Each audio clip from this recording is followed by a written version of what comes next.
Okay, Cool. can you do it now? Yay! Recording now. Cool. Okay. Right. Awesome. Well, Mariah, are you ready to get started? yeah. Beautiful. Good morning, everyone. Welcome to our first concurrent session at Student Passages. We have many great things to go on for the rest of the day, so hang in there. I appreciate everyone who's coming. So if you look in the chat that we have right now, you see that there are two concurrent sessions, and right now we're going to listen to the beautiful Mariah Skelley talk to us for a little bit. But if you want to go to the other concurrent session, go ahead and click that link. We won't take anything from you there. And then that is specific to Jordan Marshall, and she's presenting on performance-based music therapy. Just a little bit about our presenter before she gets going. Mariah Skelley is a senior at Drury University. She is a member of the Kappa Delta. She is also our SMTA representative for the region at Drury. She's a lifelong Girl Scout. She's an Enneagram number 3. And most importantly, she is an honors executive at Drury. And so this presentation she's about to give is her research for her senior year that she did on the students at Drury University. So take it away, Miss Skelley. Thank you, Sid. This is my research entitled Should I Stay or Should I Go? Motivating Factors Behind Music Therapy Major Retention, and I'm presenting. So yes, as Sydney already mentioned, this is my background. I'm a current senior at Drury studying music therapy, and I'm also in the honors program, so this is my honors senior research. So these are just some terms to know. Throughout the presentation, I'll be using these terms, so these are the definitions. So retention is the act of continuing in the major, attrition is the act of leaving the major, and burnout is a state of physical or emotional exhaustion that also involves a sense of reduced accomplishment and a loss of personal identity. So this is how I define the terms throughout. If you see me turning, I'm sorry, the screen is to this side and then I'm like facing you this way. Okay, so the purpose of this study, the purpose of this research study is to determine the factors of attrition of music therapy majors, as well as to provide an insight into how music therapy program directors can promote retention within their undergraduate programs. So I looked at the purpose of the study. I was looking at why people were leaving. I noticed that a lot of people were leaving the major for just various reasons, and so I kind of wanted to know why and how we can help them. So then I went to the current research, to the literature. So for some background information, for music therapy as a career, the education for music therapy first started as informal classes during wars that were given by hospitals to train musicians to provide entertainment and support. And then in 1944, the first official undergraduate program was established at Michigan State University. And then in 1948, the first graduate program was established at the University of Kansas.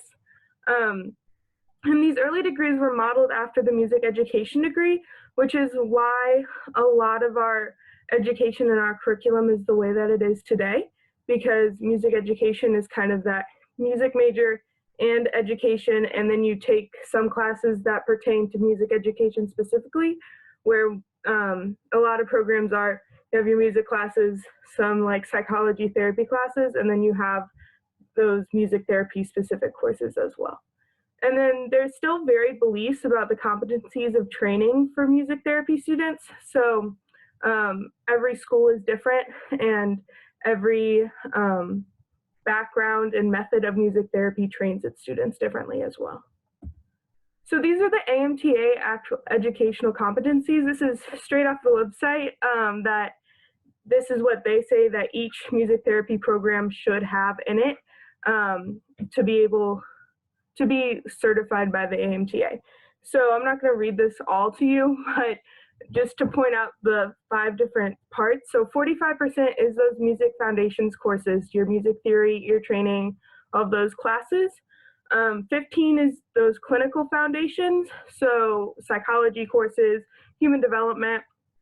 15% is music therapy specific courses, so that's your practicum, your internship, psychology and music, those kinds of things.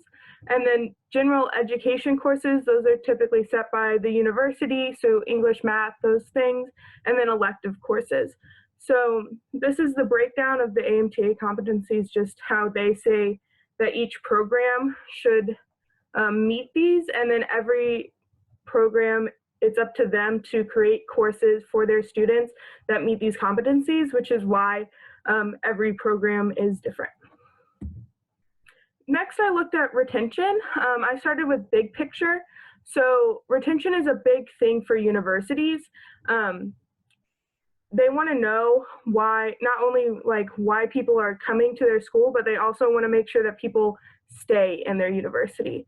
They don't want people to come in for a year and then leave. So it's a big research topic in there. And so once I looked at retention for universities, I then looked at majors specifically, and it was found that major satisfaction increases as students progress further in their coursework. So people are more likely to stay in their major if, as they stay in their major, their satisfaction with the major and what they want to do continues on.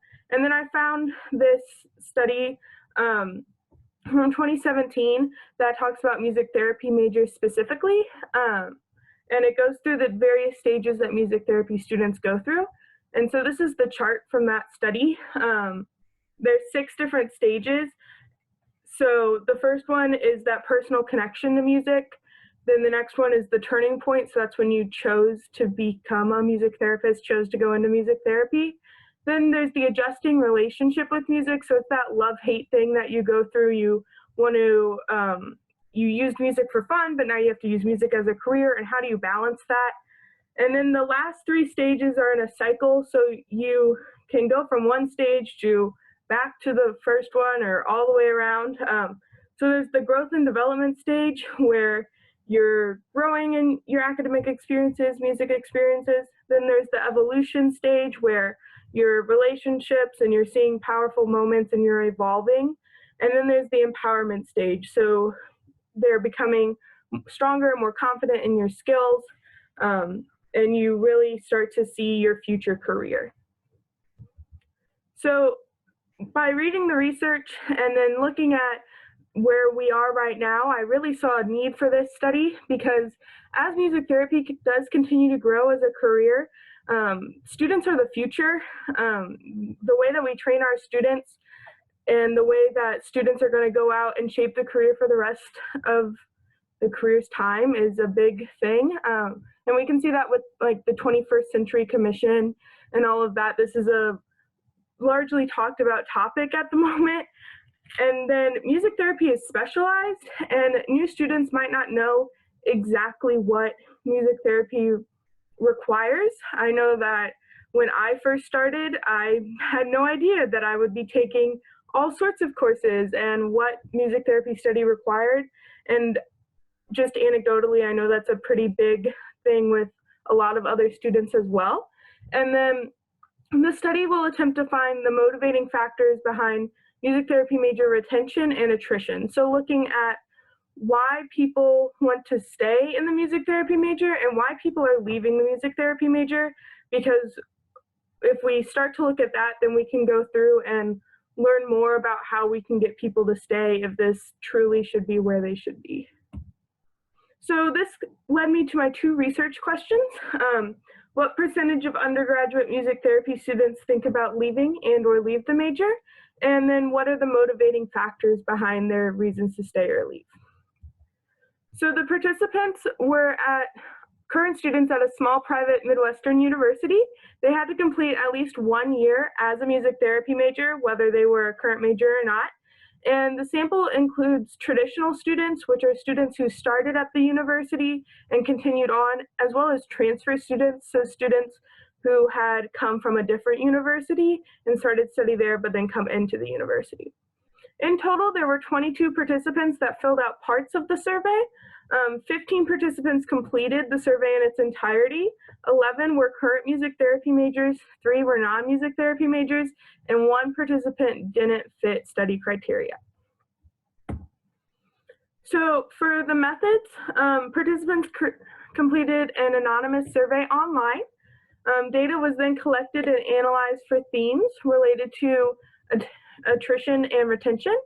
And then the survey questions fit the themes of initial reasons for joining the music therapy major, burnout, and reasons for leaving the music therapy major. And the questions were both multiple choice and open-ended. So here's my results. So I split results into music therapy majors and non-music therapy majors just to make it easier to analyze. So for music therapy majors, 11 participants were current MTs, 5 were second-year students, 3 were third-year students, and 3 were fourth-year students. And all participants were traditional students, so they had started at the university and hadn't left. I asked them to give us like a snapshot of their first year, so what successes and challenges they faced. So some of their successes were learning about the music therapy career, learning functional instrument play for both guitar and piano, observing sessions, having peer support. They specifically mentioned their music therapy organization at their school for that peer support and having academic successes. And then some of the challenges were the amount and difficulty of coursework, the amount of practicing for primary and secondary instruments, lack of interest in non-music therapy coursework, and that's both music specific and not music specific, so like music theory, but also psychology classes, those kinds of things, and then just a lack of overall confidence. I asked them why they stayed in the major, and they cited the big 3 or 4 is specific music therapy experiences was the largest reason why individuals decided to stay in the major. And then they also ranked making progress pretty highly, as well as professor support. And then a lot of people or participants said that they just couldn't see themselves in another field. They couldn't see themselves anywhere else. So we had several participants say that as well.